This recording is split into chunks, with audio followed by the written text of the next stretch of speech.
পেঁয়াজ, লবণ, রসুন বাটা, কাঁচামরিচ, টমেটো সব কিছু দিয়ে ভালো করে মাখাইয়ে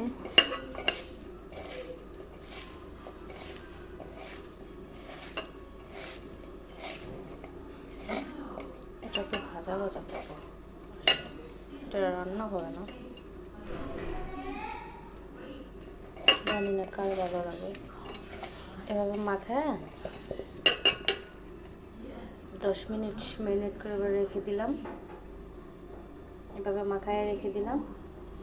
10 মিনিট পর আসলাম। 10 মিনিট পরে এখন এটাকে তেলে দিয়ে ভাজা ভাজা। বাবা হয়েছে, তেলটা একটু বেশি গরম হয়েছিল।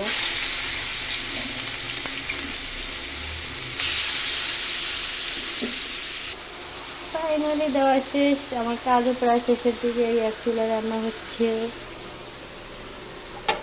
ব্রোকলি।